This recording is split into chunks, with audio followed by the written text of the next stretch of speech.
God, and brought us in through your amazing grace. Wretched though we were, lost as we were, blind as we were, yet you, through your grace, saved us the hour we first believed. We thank you in Jesus' name.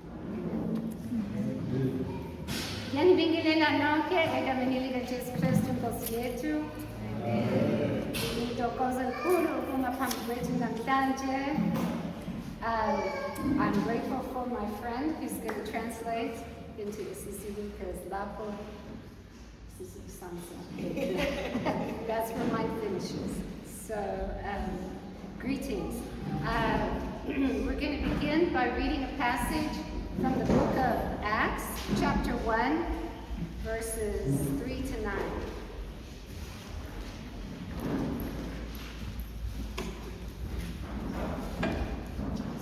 Acts chapter 1, verses 3 to 9.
Thank you for the reading of God's word. Mamkise, would you please pray?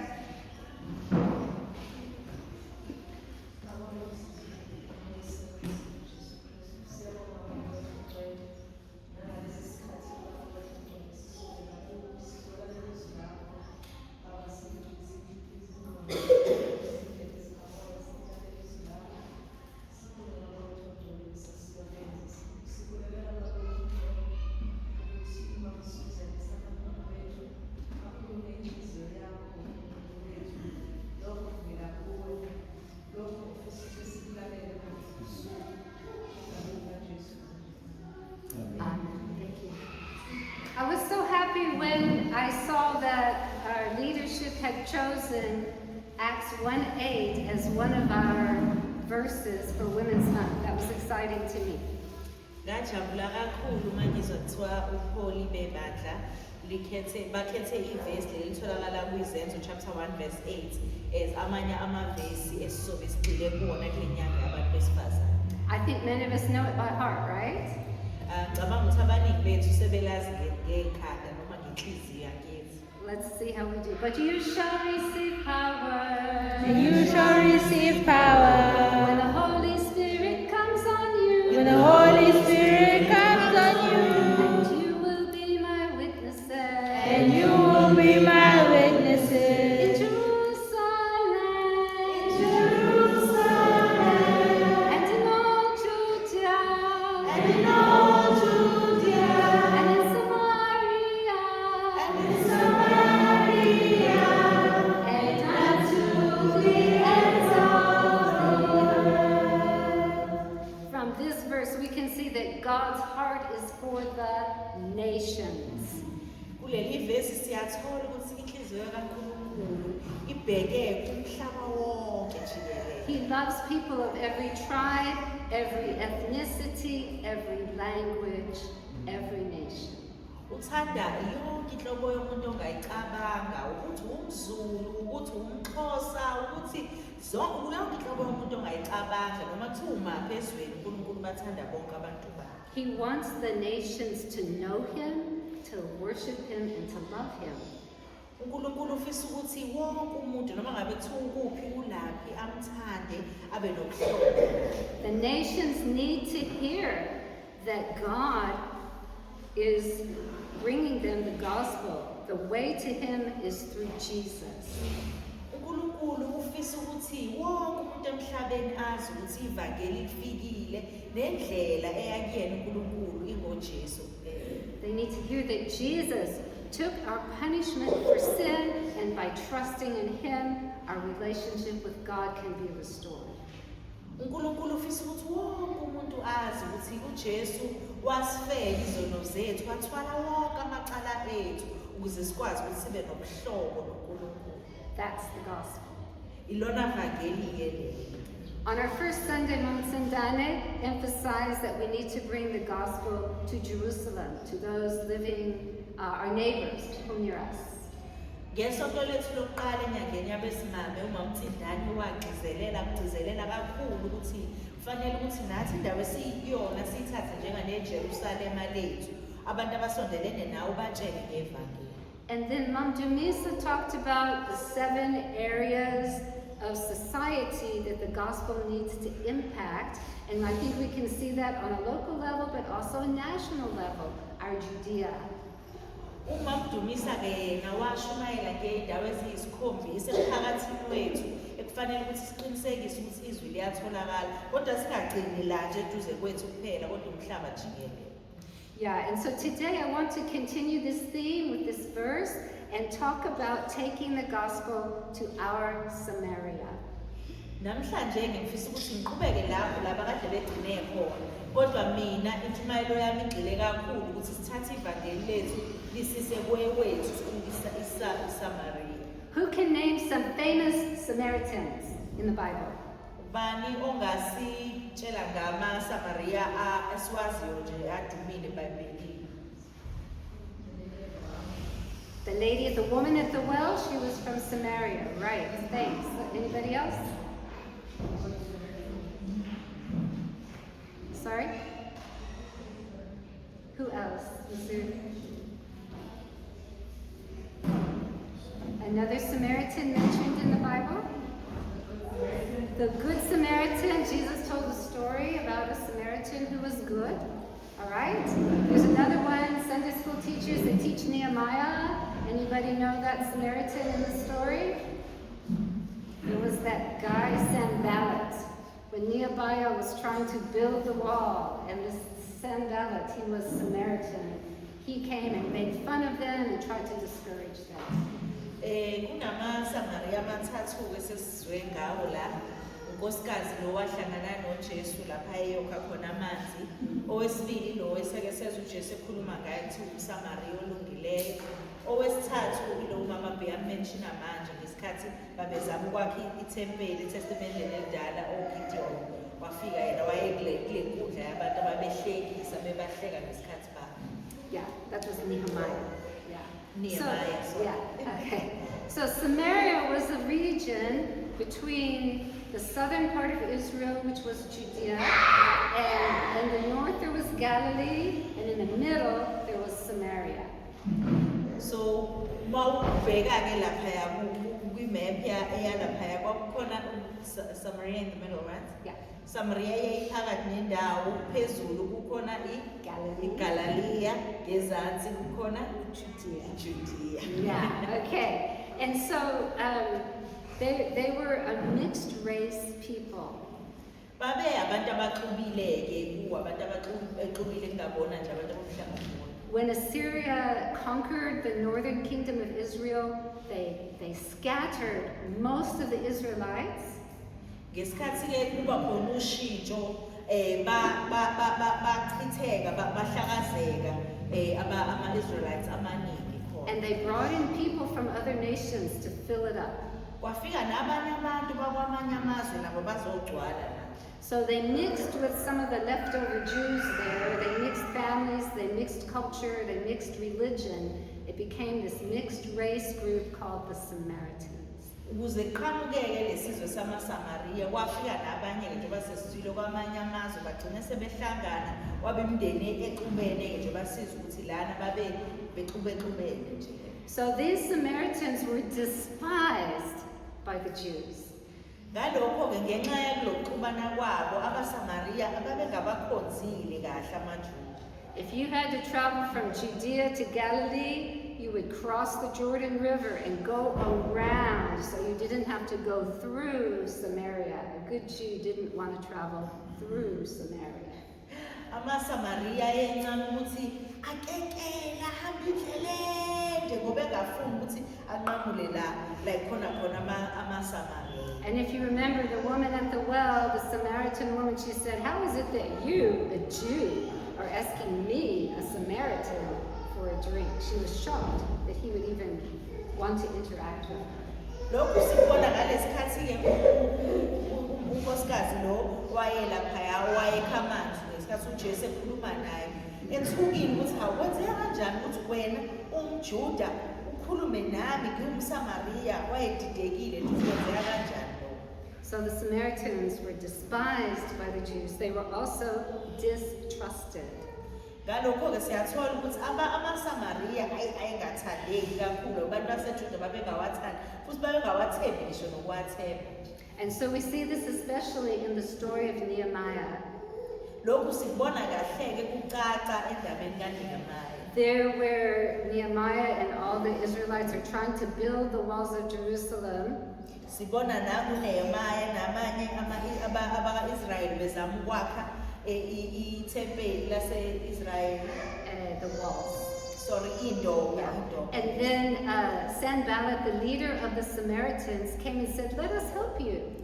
Ufika umholi ke waseSamaria athi hayi sicela ukunisiza. And Nehemiah said, "No thanks." uNehemiah wathi hayi cha siyabonga. I don't think he trusted him, and in fact, they proved themselves to not be good friends of Israel after that by making fun, by causing trouble. Kuyacaca la ukuthi uNehemiah wayenakho lokuthi angamthembi kahle. Kodwa ekungamthembini kwakhe kwavela ukuthi hayi wayeright ngokuthi angamthembi ngoba wathi mayesemchitha emva kwalokho aqala bahlekisa ngalokho okwenziwayo. The Samaritans were despised, they were distrusted, and they were also different. They were different.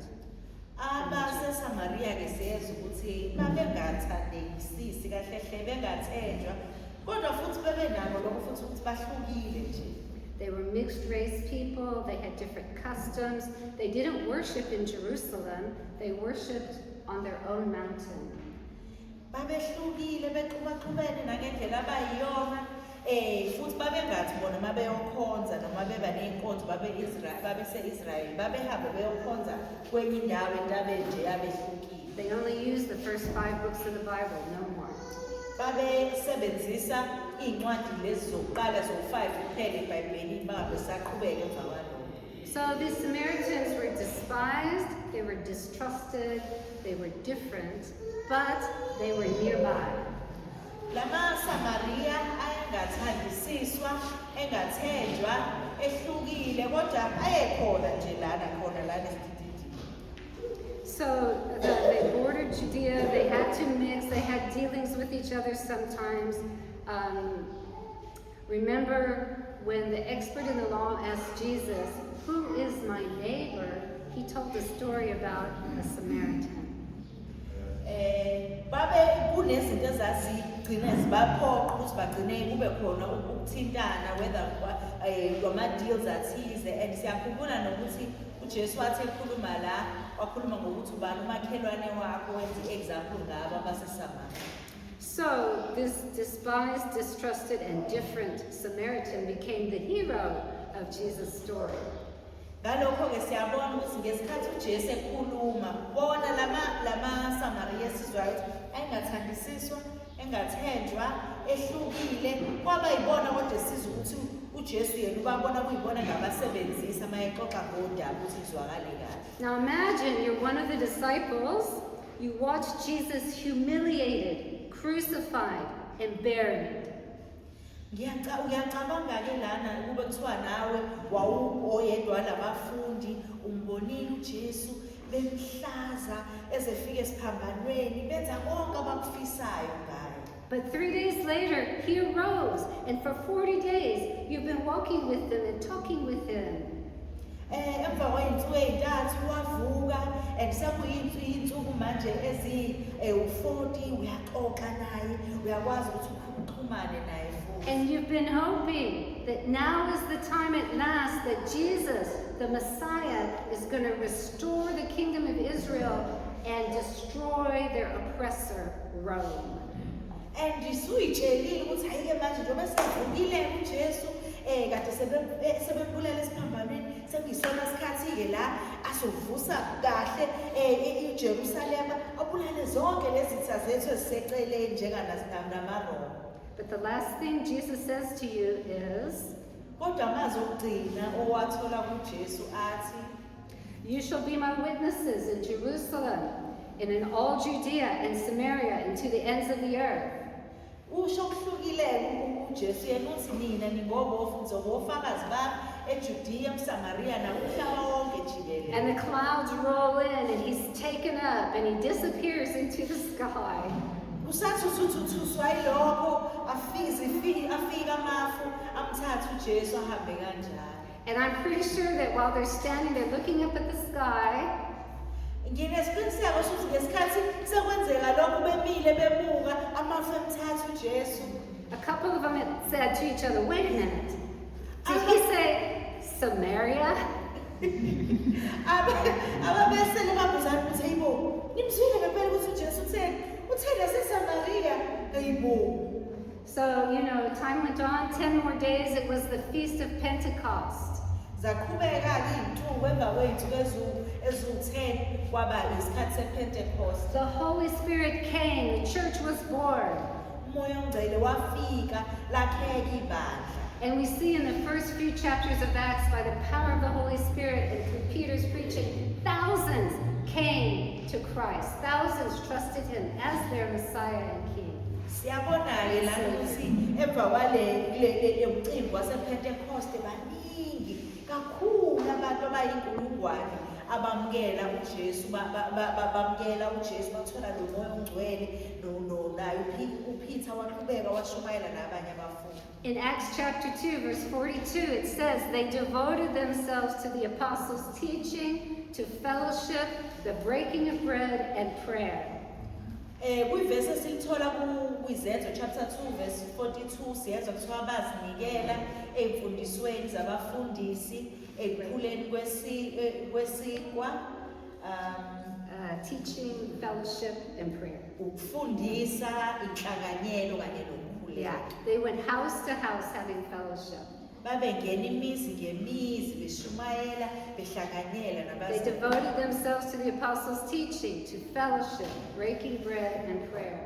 Bazinikela ekulaleleni iy'ntshumayelo zabafundi ekuphuleni kwesikwa ukuhlanganyela ukukhuleka In Jerusalem. eJerusalema. Very comfortable, Bepholile nje besala kade very bekhona. joyful. Kumnandi nje konke nje. Things were really looking good for the Christians in Jerusalem.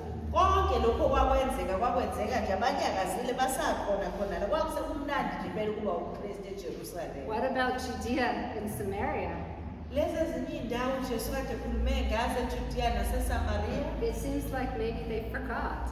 Ayi kwase kuboke ngathi sebethanda ukukhohlwa ukuthi uJesu wayetheni bona. God didn't forget. uNkulunkulu kodwa yena wayengakhohlwa. Let's look at Acts chapter 8. Ake sibheke ku-Acts chapter 8. Izenzo chapter 8. Acts chapter 8. In Acts chapter 8, Stephen offended the Jews who were listening to him preach. Ku-Izenzo chapter 8 siyathola ukuthi uStephen engazi ukuthi kwatholakala ukuthi engathi bayanyatheleka labantu laba ayekade amaJuda ayekade eshumayela phambi kwakhe. Actually, end of chapter 7. Cha mase sekuzophela chapter 7. They were so angry with him, they took stones and they killed him by hurling stones at him. ngendlela abacasuka ngayo baze bamkhanda ngamatshe waze washona. And in Acts chapter 8, verse 1, verse 1, we see that on that day, a great persecution broke out against the church at Jerusalem, and all except the apostles were scattered. Where? Throughout Judea and Samaria. Siyathola ke lamaqala chapter 8 ukuthi kwafika ukuhlasela kokukhulu ebandleni laseJerusalem and bonke ngaphandle kwabapostoli kwadinga ukuthi basuke bagcina sebechithekela kwezinye indawo kwaze bagcina sekubaphoqa ukuthi baze bangenelele koJudiya naseSamaria. They were chased out of Jerusalem.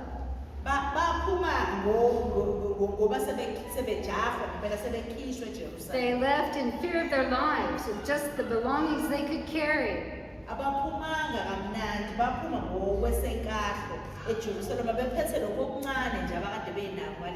But let's read verse 4.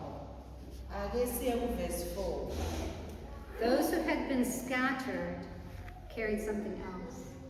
They preached the word wherever they went. Laba ke sizwayo ukuthi bakhishwa kabuhlungu kangaka eJerusalem okumnandi sitholayo kodwa verse 4 ukuthi bathi yonke indawo ababefika kuyona baqhubeka bashumayela. So they carried with them the good news of the gospel, salvation from the punishment of sin and the promise of eternal life. They carried that with them too. Ngesikhathi befika yonke indawo ababefika kuyona babeqhubeka bekhuluma ngensindiso bekhuluma ngesithembiso sokuthi kuzoba nompilo omphakathi nabo bonke okuhlanganyelene nevangeli likaJehova. As a result, Samaritans Ngenxa yalokhu-ke amaSamaria despised, distrusted, different. wona lawo sitholayo ukuthi ayingathandeki engathembekile ehlukile. They were saved. They received the Holy Spirit just like the Jews did. Basindiswa nabo bathola wona lo moya ogcwele njenganawo amaJuda. See, God wasn't satisfied for the Jews to keep the gospel to themselves. uNkulunkulu yena wayenganele ngokuthi ayengasekumnandi eJerusalem. They did not get saved just to look pretty in church. uNkulunkulu wayengabasindiselanga ukuthi basweke nje babonakale bebahle To enjoy fellowship and enjoy teaching and enjoy prayer. ukuthi nje kube mnandi nje la bekhona bafundise bathandaze bekwenze konke kodwa nje la bekhona To kuphela. keep those blessings to themselves. Ukuthi zonke imbusiso abayitholayo bayigcinele bona They kuphela. had forgotten Jesus' last words to them to take the gospel to the ends of the earth. Base bekhohliwe ukuthi amazwi okugcina uJesu ayewashilo kubona ukuthi ivangeli abahambe nalo baze bafike egcineni komhlaba. And God had to use persecution to push them out and get them to share the gospel with their neighbors, the Samaritans. uNkulunkulu kwaze wagcina sekuphoqa ukuthi akasebenzise ukuthi bazingelwe-ke manje bathwale kanzima ukuze bezophuma phela bakwazi ukuthi bayotshela nomakhelwane wabo ngaleli ivangeli. God had a heart for the nations, not just the Jews.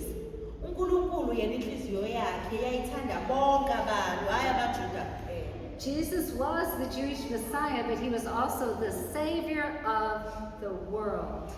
Yebo uJesu wayengumsindisi wamaJuda kodwa wayeyena futhi nomsindisi wezwe lonke jikelele.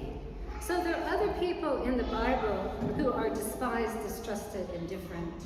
Kunabanye-ke abantu khona la eBhayibhelini esibatholayo abangathenjwa nabo ababengathandeki futhi babethanda ukuhluka The kancane. people that lived among the Jews, people from the surrounding nations. Abanye babehlala khona la namaJuda abanye behlala nje bewomakhelwane bakhona. The Bible calls these people foreigners or aliens or strangers.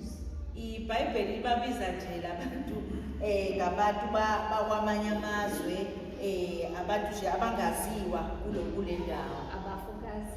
abafokazi. Yeah.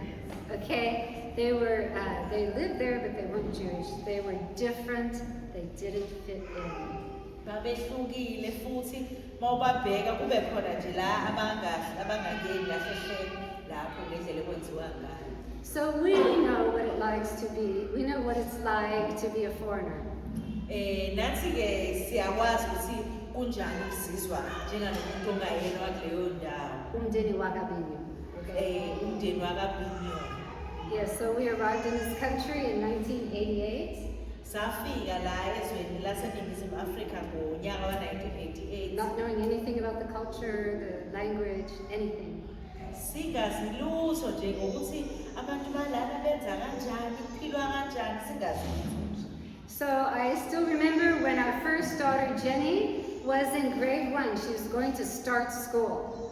Grade 1. Ngiyakhumbula ukuthi ngesikhathi sifika la uJenny umntwana wethu wokuqala wayezoqala nje ibanga lokuqala esikoleni. I never been to school in South Africa. I didn't know what it was like. Ngangakaze phela nami ngifunde la eSouth Africa, ngangazi ukuthi engabe la umntwana amazofunda khona kuzoba njani. But we knew that you had to have a uniform. Kodwa into ebalulekile sasiyazi ukuthi kufanele ukuthi abe nayo i-uniform. So we took her to the shop, bought the uniform, the black shoes, the white socks, the blue tunic, the yellow girdle. What's a girdle? But the yellow girdle that you had to tie. We bought all that. She was looking good. Sahamba-ke saya esitolo samthengela iy'cathulo zakhe ezimnyama, amasokisi amhlophe, ishuniki yakhe e-blue, nebhande lakhe eliyelo, ewagqoka nje impela wabukeka. All cool, all great. Hayi, engathi khamba kahle. Until the first day it rained. Ngosuku lokuqala lavele layithela. No worries, Jenny. Your grandmother has just sent us from America a beautiful hot pink rain jacket with a hood and purple flowers all over it. Sasihambakhathazeki nje nangu ugogo wakho ukusendele i-raincoat epink enamaflower purple uzokwazi ukuthi ugqoke yona njengoba liyithela. When she came back from school, she handed me her homework book with a note from the teacher. Wathi mayebuya esikoleni wabuya sephethe-ke ibhuku lakhe elinencwadi ephuma kuthisha wakhe. The school uniform includes a navy Macintosh, rain jacket that must match the uniform. Wayebhalile ku-t-shirt ethu ukuthi hayi bo, njengoba i-uniform nje iyi-navy, ikhona nejacket yayo imvula ekhona i-navy, awumfakisi noma yini umntwana. Who knew the rain jacket has to match? Mina ngangizokwazi ngani ngempela ukuthi kufanele ukuthi i-raincoat ifane ne-uniform, ngangizokwazelaphi lokho. We know what it's like to be foreign. Siyakwazi ukuthi kunjani ufike ezweni elisha. When we lived in Mthatha, in Ikwezi Extension, there were only 3 white families in the entire neighborhood. Sake sahlala eMthatha, lapho-ke eMthatha kwakuyimindeni emithathu kuphela kwakuyimindeni eyabelungu. If you know what it was like in the late 80s and early 90s in this country, it wasn't always pleasant. Ngiyakhumbula ukuthi ngalesiya sikhathi ngalezo y'khathi zo-1980 no-1990 ukuthi kwakusenzima kanjani kulelozo, so kwakungemnandi nje nhlobo. And one of our neighbors was petrol bombed. Oyedwa womakhelwane wethu wabulawa ngebhomu yapetroli. We know what it's like to feel foreign, to feel despised, distrusted, and different. Siyabazi ubuhlungu bokuthi mawufika endaweni uzizwe ukuthi la bantu abangithandi, abangithembi, futhi ngihlukile nje kunabantu bana. Just a few weeks ago, I'm driving in Sweetwaters. Amaviki ambalwa adlulile bekade ngishayela nje Sweetwater. Some kids playing in a yard look at me and they shout, "Mlungu, Mlungu." And they laugh just like you. Ngesikhathi ngishayela-ke la kukhona iy'ngane ezidlalayo la ebaleni, zathi mazingibona nje zakhomba zathi, hawu umlungu, umlungu, zaphela ithina emva kwalokho. I felt different. I felt despised. Ngazizwa-ke ngazi ukuthi mhlampe angithandisiseki la ngihlukile kakhulu. So let's just look for a minute about what the Bible says about people who are foreigners, who live among us but are not of us. ake sisibuka-ke kancane iBhayibheli ukuthi lithini bona lona ngabafokazana abantu abaphila kanye nathi kodwa bengabona balapha. They are, in a way, Samaritans to us. Singabafanisa njengenabaSamariya nakuthina.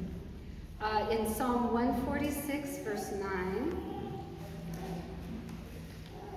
Sibheke kuMahubo 146.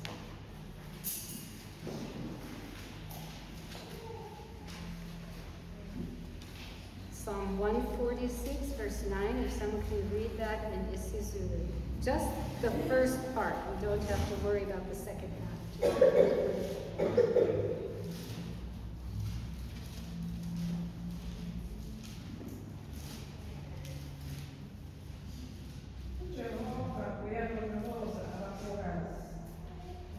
Okay, thank you. And just the next bit there, and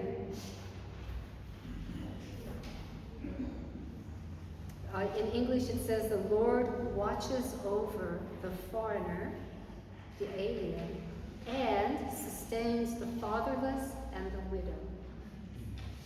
And so we see that there are three kinds of people mentioned here: the foreigner, the fatherless, and the widow. Siyezwa-ke lana ukuthi siyathola ukuthi uJehova uyamlondoloza umfokazana nongenababa kanye nomfelokazi. And so he puts them in the same category.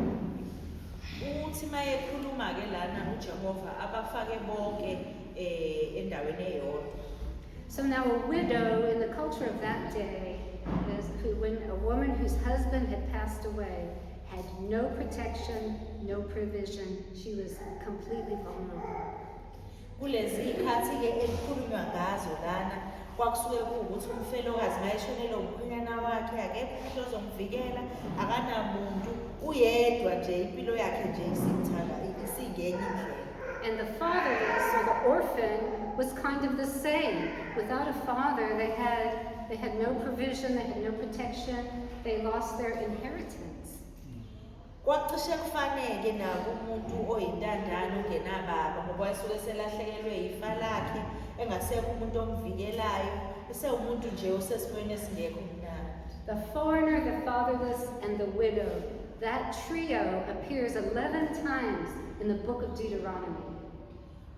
Abafokazi, abangenababa kanye nabafelokazi sibabona bevela ka-11 encwadini yaDeuteronomy. What do they have in common?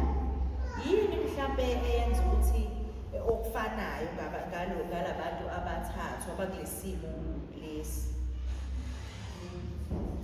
Any ideas?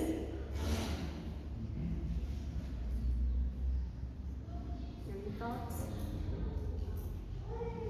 One thing is they're vulnerable, aren't they? They're vulnerable. Osingakubona nje ukuthi basuke besesimweni nje esingekho sihle kahle emoyeni kakhulu. They don't fit, they don't belong. Basuke bezozizwa njenganabantu abangakwazi ukuthi bahlanganyele noma babe nala indawo la bazizwa bethokomala khona. So, but they are on God's watch list. He's watching over them. Kodwa kumnandi ukuthi uNkulunkulu yena uthi bonke labantu uyabalondoloza. So we're not going to look at all 11 verses, but from studying those verses we learn some things. Asizongena-ke siwafunde wonke lamavesi awu-11 kodwa masiwafunda kukhona sikutholayo. We learn that God cares about justice for vulnerable people like foreigners, fatherless, and widows. Siyafunda ukuthi uNkulunkulu kuyena kubalekile kakhulu ukuthi kube khona ubulungiswa kubafokazana, intandane kanye nabafelokazi. We learned that the Jews were responsible to provide for the vulnerable people in the land, like the foreigners, the fatherless, and the widows. Siyathola la ukuthi abaJuda babenikeziwe ukuthi kuwumsebenzi wabo ukuthi banakekele abantu ababuthakathaka ekufana nabezizwe kube intandane kanye nabafelokazi. And they were even to include them in some of their worship. Not all. The foreigners couldn't do everything, but they could be included in some of the worship that the Jews participated in. Sithola nanokuthi khona indumiso babethi mabeyenza kwakuvumelekile ukuthi nabafokazana nabo bafakwe lapho bakwazi ukuthi beyithole le ndumuzo. Hayi yonke kodwa zikhona lapha nalapha labo bevumelekeke. Because God wanted them to come to know the one true God and follow Him. Ngoba uNkulunkulu kuyena kwabalekile kakhulu ukuthi bagcine bemazile ukuthi ukhona and bamlandele. Okay, so there's one verse we will turn to, Deuteronomy chapter 10. Ngicela sibheke leli lodwa nje ivesi etholakala kuDeuteronomy chapter 10. Here Moses, God is repeating, Moses is reteaching the whole law to the children of Israel as they're about to enter the promised land. La siyathola ukuthi uMose wayesebafundisa kabusha umthetho kaNkulunkulu ngoba basebezongena ezweni lesithembiso. And this is a sermon, and it's really inspiring. Intshumayelo le ekhuthazanayo kakhulu. In Deuteronomy chapter 10, verses 17 to 21, Deuteronomy chapter 10, verses 17 to 21, I think I'll read it in English, and you just follow in your Bible in Zulu or whatever language you prefer. These are powerful words. Deuteronomy chapter 10 from verse 17. For the Lord your God is God of gods and Lord of lords, the great God, mighty and awesome, who shows no partiality and accepts no bribes. Verse 18. He defends the cause of the fatherless and the widow, and loves the foreigner residing among you, giving them food and clothing. Verse 19. And you are to love those who are foreigners. Why? For you yourselves were foreigners in Egypt. Fear the Lord your God and serve Him. Hold fast to Him and take your oaths in His name. Verse 21. He is the one you praise.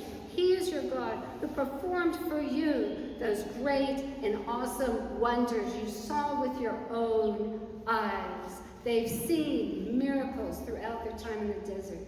And God is appealing to them to remember that you were once foreigners and God rescued you. And therefore, love and care for the foreigners among you. Lana siyathola ukuthi uNkulunkulu uyabakhumbuza ukuthi ingakhohlwa ukuthi nani eGibhithe nike naba abafokazana.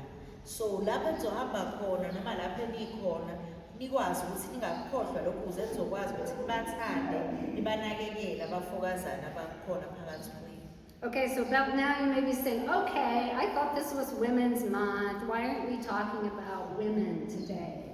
Ngiyacabanga ke manje ukuthi hayi sakhuluma ngabafokazana kangaka kanti le nyanga kusiyona inyanga yabantu besifazane. Iphi intshumayelo yabesifazane? Let's turn to Matthew chapter 1.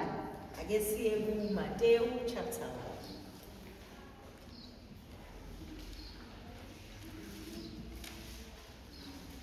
Matthew was one of Jesus' disciples. He was writing this gospel, this story of Jesus, to Jewish people to show them that Jesus was their long-awaited Messiah. uMateyu uyena umbhali walencwadi le oyedwa futhi kwabapostoli kwabafundi baJehova wayebhala lencwadi ukuthi kwazeke bona umuntu oyoyifunda noma ethole ukuthi uJesu yena yona Nkosi enkulunkulu ayisiletheleyo. But he also wanted them to know something else. Kodwa kukhona nokunye ayefisa kwazi ngaphandle ukuthi uJesu umsindisi. Let's see if we can figure it out. Ake sibheke ukuthi singakuthola yini kahle kahle ikuphi lokho okunye ayefuna sikuthole. As we read, raise your hand every time you hear a woman mentioned. Okay? Njoba sizobe sifunda nje la cela ukuthi uphakamise isandla sakho njalo uma uzwa kubizwa igama lomuntu wesifazane. Could you read for us Matthew chapter 1 verses 1 to 6? Incwadi yokuzalwa kukaJesu Kristu, indodana kaDavide, indodana ka-Abrahama. U-Abrahama wazala u-Isaka, u-Isaka wazala uJakobe,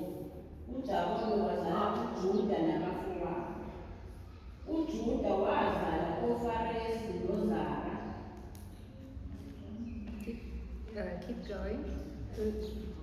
uJuda wazala uFaresi noZara uThamari. Okay, raise our hands. Okay, keep going. uFaresi wazala uEsromu. uEsromu wazala uAramu. uAramu wazala uAminadaba. uAminadaba wazala uNasoni. uNasoni wazala uSalimoni. uSalimoni wazala uBowazi. uRahabu. Okay.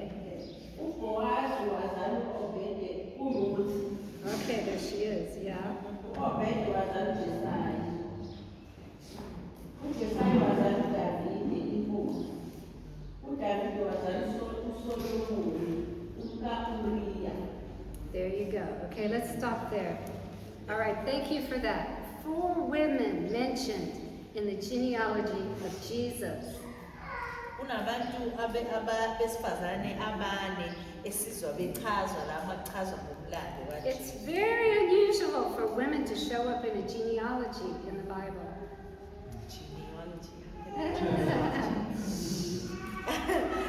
Akujwayelekile ukuthi makuchazwa ngozalo lomuntu ukuthi enini usibanibani wazalwa usibanibani kancane ukuthi kufakwa abantu besifazane. What is Matthew doing here? Wenzani la uMateyu uma esefaka besimame makhulunywa ngendaba yozalo? Let's start in verse 3 with Tamar. Asiqale nje kuleli verse lesithathu la ikhulunywa khona ngoThamar. This is not a nice story.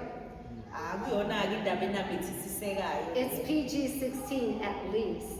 Idinga nje umuntu osethe ukukhula at least kube khona nomzali futhi oneminyaka ewu-16 loyo mntwana. Tamar was the daughter-in-law of Judah, one of Jacob's 12 sons. uThema waye umakoti wamadodana sorry. She was the daughter, Tamar was a daughter-in-law of Judah. Yes, wayemakoti kaJuda. Right, and Judah was living in Adullam, which was Canaanite territory. uJuda wayehlala endaweni la eyayikade kubuswa ama-Canaanites. And he married a Canaanite. Washada ne-Canaanites. And Tamar, his daughter-in-law, was also most likely a Canaanite. Okusho ukuthi naye umakoti lo kahle kahle maningi amathuba ukuthi wayeyi-Canaanite. So this woman gets a mention in the genealogy. She's not just a woman, she's a foreigner. So siyathola-ke la ukuthi lo muntu wesifazane ekhulunywa naye kukhulunywa ngaye la nje bakhulunywa ngozalo nje likaJesu engathiwa yomfokazana. I will save you most of the details, but just know that in the end, because, I'm trying to shorten the story. Anyway, in the end, she disguised herself as a harlot, slept with her father-in-law to produce a child. Sigcine sithola ukuthi akagcinanga-ke ngokuthi abe umfokazana lo mama kodwa wazifihla wazenza engathi umuntu wesimame othengisayo wagcine eselale no-father-in-law wagcine elale nobaba kamkhwenyana wakhe waze wakhulelwa wathola umntwana. Judah's first son died after Tamar married him. Indodana yokuqala yaJuda yashona emva kokuthi eshade noTamar. So in that way of the custom, which is also common here, she was given his brother, the second son, as a husband, but he also died. Siyathola-ke la ukuthi wathi eseshonile umkhwenyana kaTamar kwenziwa lokho esiye sikubone kwenzeka nakweminye imindeni ukuthi adlulisele kubhuti olandelayo kodwa naye futhi loyo bhuti olandelayo wathi uma esemganile washona. Judah said to himself, she's not getting my number 3 son. Wabe sethi-ke ubaba ekhaya hayi lo makoti engathi akuhambi kahle ayikho indodana yami esazoshada nayo. But Tamar took advantage of that situation to produce an heir through the father-in-law. uTamar-ke lo yena wavele wenza ubuqhoshosho bakhe wavele ukuthi le ngane uzoyithola kubabezala wakhe qobo. It's a complicated story, but you should know that in the end, Judah himself said she is more righteous than me. So the condemnation fell to Judah in the end.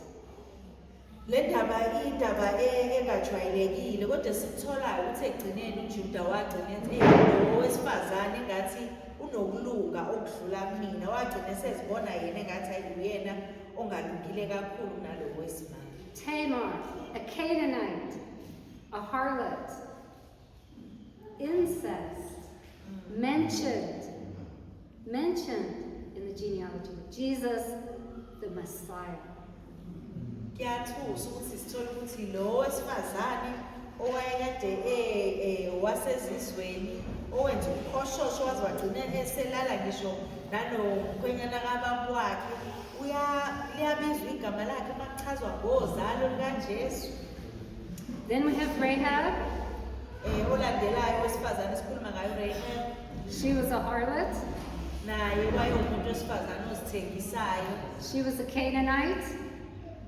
Wayewufutho wezizwe naye umCanaanite. The Canaanites were on God's target list to be absolutely and utterly destroyed. Siyazi ukuthi amaCanaanites uNkulunkulu wayesecacisile nje ukuthi azobhujiswa nje.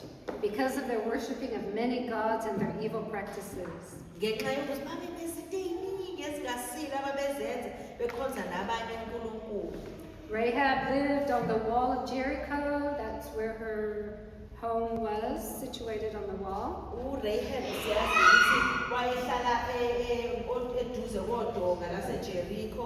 When Joshua sent spies, she took care of them. She gave them the information they needed and she protected them. Ngesikhathi uJoshua ethumelela labayekade bathumelela ukuthi bayobheka kuleli izwe ababethenjiswe uNkulunkulu yena uRahab wabanakekela wabanikeza ulwazi ababelidinga wabavikela. Why? Because even though she was a foreigner and a Canaanite, she had heard about the God of Israel and all the great wonders he had done, and she wanted to sign up with the winning team. Into eyenza ukuthi enze lokhu uRahab ukuthi noma bethiwa wayewasezizweni kodwa wayesezwile ukuthi ukhona uNkulunkulu ophilayo okwazi ukushintsha izinto osebenzayo kwangempela and naye wabona ukuthi nami ngiyafuna ukuthi ngempela ngibe nabo ubuhlobo nalo uNkulunkulu wangempela. So she made a deal, and when the walls of Jericho fell, her family was protected and they went to live among the Israelites as foreigners. Ngalokho-ke ngenxa yalesenzo sakhe esihle asenza ukuvikela labantu ababethunyelwe la waba nesivumelano asenzayo nalabo base-Israyeli ngesikhathi-ke sekwenzeka konke okwakuzokwenzeka kulelo lizwe wavikelwa yena wakwazi ukuthi ahlale njengowezizwe nabo abantu base-Israyeli. So living as a foreigner there, but worshiping the God of Israel, she married Salmon and had a son named Boaz. Ngesikhathi esephila-ke esehlala nabo abaka-Israyeli wagcina esethola umkhwenyana wabe sezala-ke indodana lesiyaziyo uBoaz. A Canaanite, a harlot, mentioned in the genealogy of Jesus. Wezizwe owesimame wayezithengisa yena kodwa sizwe ukuthi ukhulunywa ngaye lana makhulunywa ngozalo lukaJesu. She's also mentioned, one of two women mentioned in the Hall of Faith in the book of Hebrews. Siyathola nanokuthi laphaya kwincwadi yamaHebheru la ikhuluma khona ngabazalwane ababenokholo olukhulu nayo uyavela lapho. Ruth, Owesithathu wesifazane esikhuluma ngayo great story. indaba yakhe Definitely family friendly, no peachy needed on this story. Sekungconywana-ke manje sesikhuluma nje indaba ezikahle ezingadingi ukuthi abantwana bavala amadlelo. So we know Naomi and her husband and two sons were fleeing from famine. They moved to Moab. Siyazi balomndeni lo owathi ngesikhathi kuba khona indlala eJerusalema basuka bahamba bayohlala eMoab ngoba bethi beyozama ukudla. Moabites worshipped Chemosh, a god that required human sacrifice. La kuleli zwe laseMoab babekhonza uNkulunkulu wabo owayedinga ukuthi mawukuthi uzomkhonza uze nomuntu ubuyele umuntu uhlatshelwe yes uhlatshelwe udinga ukuthi kube umuntu yes. So imagine Naomi and her family as foreigners in that context. Uyacabanga ke befika abezizwe ke uNaomi nomndeni wakhe ezweni elikholelwa kuleyo nto enjalo. The sons married Moabite women, Amadodana uNaomi afika ashada namadodakazi alapho. the husband and the 2 sons died, and there was Naomi left with nothing. Kwathi kusenjalo umkhwenyana kaNaomi kanye namadodana akhe ashona wasale sekanjalo nje. So then she decides to return to Bethlehem, to Israel, and Ruth goes with her. Uthatha isinqumo ke la uNaomi ukuthi ake ngibuyele eBethlehem uRuthi kathi hayi ngizohamba naye kwamezana. She says, your God will be my God, your people will be my people. Uthi hayi kulungile uNkulunkulu wakho uzoba uNkulunkulu wami kanye nabantu bakho kuyoba ngabantu bami. She lives as a foreigner among those people. Naye kuseyoba umfokazane kulelizwe leli laseBethlehem. Ruth marries Boaz, uRuthi ke manje siyathola ukuthi ugcine seshade noBoaz who has Obed. othola indodana ekuthiwa uObed. Obed has Jesse. uObed athola uJesse, Jesse has David, uJesse ubaba kaDavide, that king of Israel, that exalted king. inkosi esizwa khulunywa ngayo kakhulu endaweni yakaIsrayeli. The line from which the Messiah will come. Kulolu zalo ila kwakuyoqhamuka khona umsindisi wethu uJesu Kristu. I won't say much about the wife of Uriah, except Angeke ngisho okuningi ngonkosikazi kaUriah ngaphandle kokuthi Uriah, Bathsheba was his wife. She married Uriah, who was a Hittite. ngeke ngisho okukhulu la kodwa siyazi ukuthi uBeshipha washada noUriah wayeyiHittite naye kusho ukuthi wayewezizwe Not Jewish. engayena nhlobo umJuda. Maybe that's why she gets a mention. I don't know. Mhlawumbe ingakho sizwa khulunywa ngaye la sazi. Why do you think Matthew included these women in the genealogy? Mawucabanga sasikuphi isidingo sokuthi uMateyu akhulume nangalabo besifazane abanye mayikhuluma ngozalo likaJesu. Could it be he wanted his Jewish readers to understand that God's heart was not only for them, but for the foreigners living among them, the despised, the distrusted, and the different. Thank you. Yeah. Mhlawumbe esinye sezizathu zakhe zokuthi uMateyu ababale laba besifazane abanye ingoba wayefuna ukuthi singakhohlwa noma amaJuda akakhohlwa ngaleso sikhathi ukuthi inhliziyo kaNkulunkulu kwangasiye yabaJuda kuphela kodwa uNkulunkulu wayebathanda nabafokazi esaziyo ukuthi babengathandwa babehlukile now I forgot babengathandeki behlukile Yeah, so if we're not sure, we could move from chapter 1 to chapter 28 and take a look at verse 19. Singathi ukuqalaza ke la sibone ku chapter 28 kuMateyu verse 19. I think we know it by heart. Matthew ends his book with this.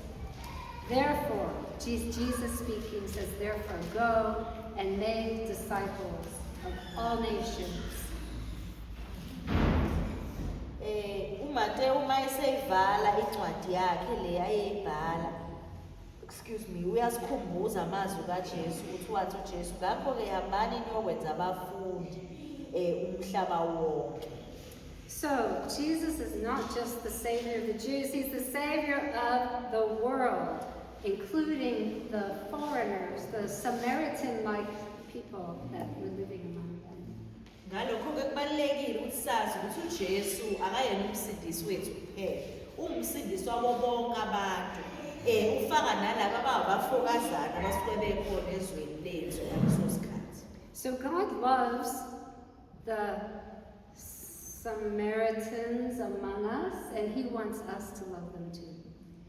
Ngalokho sifuna ukuthi singakhohlwa ukuthi uNkulunkulu uyabathanda abaSamaria abaphila kuthina ngalokho sichaza ukuthi abafokazi abantu abangabona abase-South Africa abakhona kodwa nathi and ulindele ukuthi nathi njenganabantu abala sizokwazi ukudlula uthando sibakhombise. Let's just turn back a few chapters to Matthew chapter 24. Very Ake sihlehla kancane nje siye kuMateyu chapter 24. Here, Jesus is talking about the future. Lana ke siyamuzwa uJesu ukhuluma ngekusasa. And he's in these verses, he's talking about that time when he's going to judge the nations and separate the sheep from the goats. Lana ukhuluma ngesikhathi la ayowabe ehlulela izizukulwane zonke la azohlukanisa khona the sheep from the goat. Zohlukanisa khona isiklabhu from imbuzi. Yeah, and so those sheep are going to get invited into his kingdom and be given an inheritance. Iziklabhu ke lezi ziyokwamkelwa zona zilethwe zisondezwe zinikezwe nefa lazo. What does it take to get on the sheep list?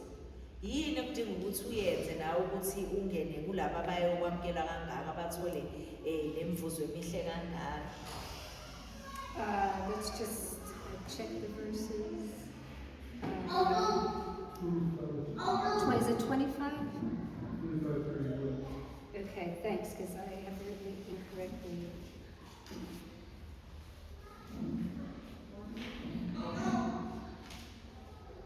Oh, sorry, yeah, I'm sorry. We're in chapter 25, not chapter 24. That's why we couldn't find it. Sorry about that. Chapter 25, not chapter 24. Okay, and if we look at verses 35 and 36 of chapter 25. Sorry for that mistake. Can someone please read? This is the qualifications for getting on the sheep list, the good list. 35 and 36. Ngokuba ngangipha ukudla, ngangomile, ngangiphuzisa, ngangingumfokazi, ngangingenisa,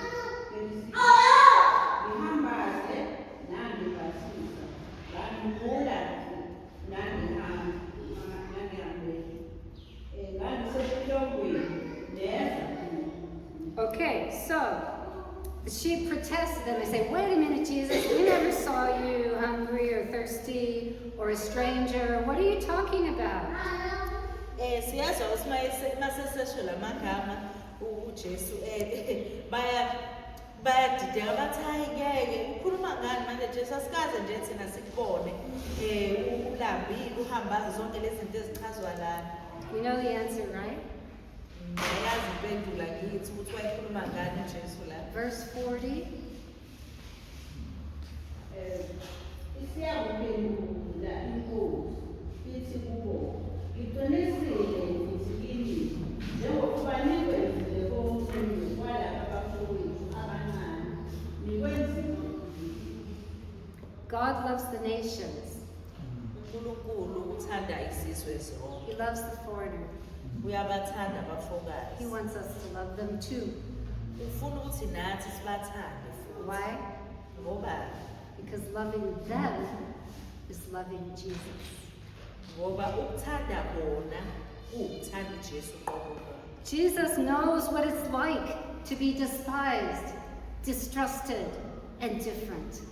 uNkulunkulu uJesu uyazi ukuthi uzizwa kanjani ofike endaweni la ongathandwa khona ungathenjwa uhlukile nje kwabanye. He came to earth and allowed himself to be humiliated on the cross in order to reconcile us to God.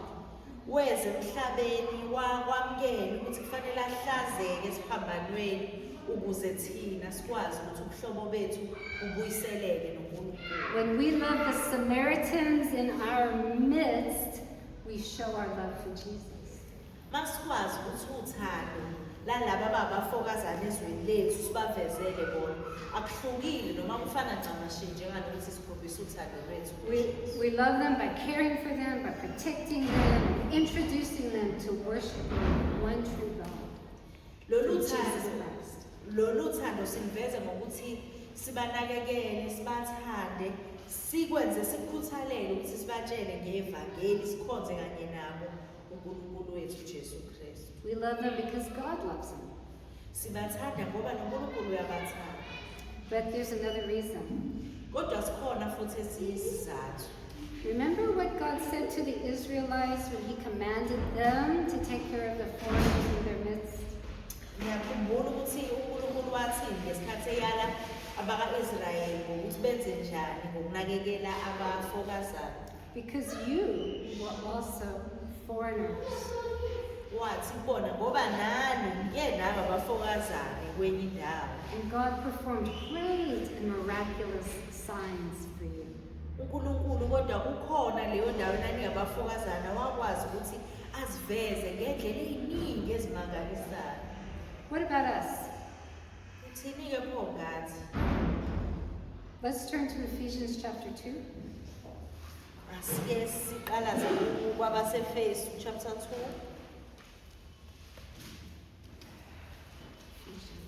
Galatians, Ephesians chapter 2.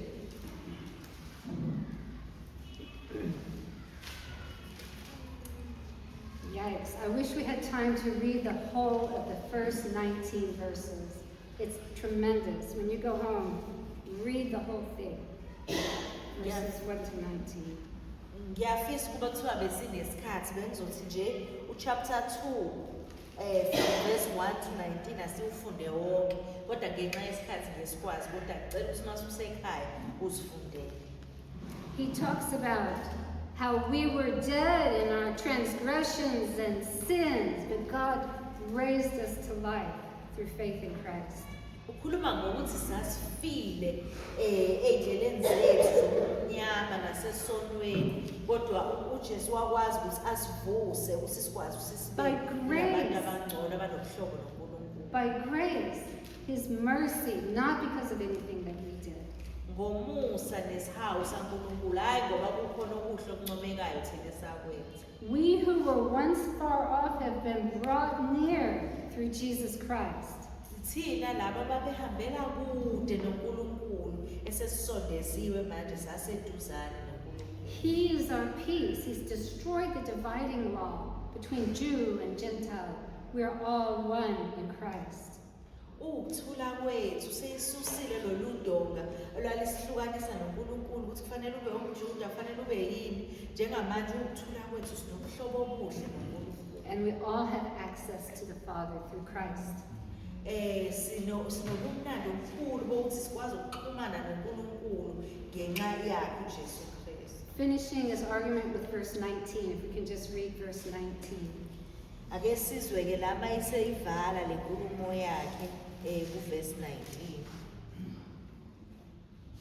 Nokungubukhulu okumangalisayo bamandla akhe kithina esikholwayo ngokusebenza kwamandla akhe amakhulu. Chapter 2, verse 19. Yes, 2:19. 2:19. Also,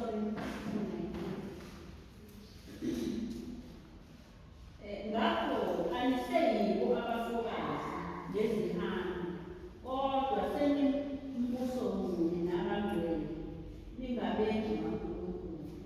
Okay, there it is. Consequently, you are no longer foreigners and aliens, but we are fellow citizens. We're brought into the family of God, into the circle, through the blood of Christ, by God's grace. Siyathola-ke lana ukuthi njengamanje asisebona abafokazana kodwa sesingabendlu indlu kaJehova nathi sesingamalunga emndenini kaNkulunkulu. Not because we are so amazing, Hayi ngoba thina siyabantu abalungele noma aba-right kakhulu cha. but God's grace is so amazing. Kodwa umusa kaNkulunkulu iwona omangazayo. God loves us, strangers and foreigners and sinners that we are. uNkulunkulu ukwazi ukuthi asithande singabafokazana singabantu ababengaziwa nje asithande. I'll just pause at this moment and say, if you have never accepted Christ as your Savior from sin, you can do that today. angifisi ukuthi ngishiye ngaphandle kulo mzuzu wamanje. Ngiyafisa ukwazisa ukuthi uma ungakazi usithathe isinqumo sokumamela uJesu abe inkosi nomsindisi empilo yakho, and join them. ungakwenza lokho namhlanje nawe ube yilunga kulo mndeni. But for those of us who know Jesus, let's remember that God loves the Samaritans in our midst. Kulaba esebathatha isinqumo sokuthi bamamukele uJesu njengomsindisi ey'mpilweni zabo, akukho umzuzu la esikhumbula khona ukuthi hayi bo uNkulunkulu yena uyabathanda nalaba Samariya or abafokazana abakhona eduze kwethu, Because he loves them, ngoba uyabathanda. and he wants us to love them too by sharing the good news of Christ with them. Ulindele uNkulunkulu ukuthi nathi sizoliveza lolu thando ngokuthi sibafakazele ngoJesu. Because we were once the same until someone shared the good news with us. Ngoba nathi kukhona isikhathi la esasingazi lutho singenabo ubudlelwane noNkulunkulu, kwafika umuntu owasinikeza lezo yindaba. Okay, I don't know who are the Samaritans in your neighborhood. Who are the Samaritans in your community?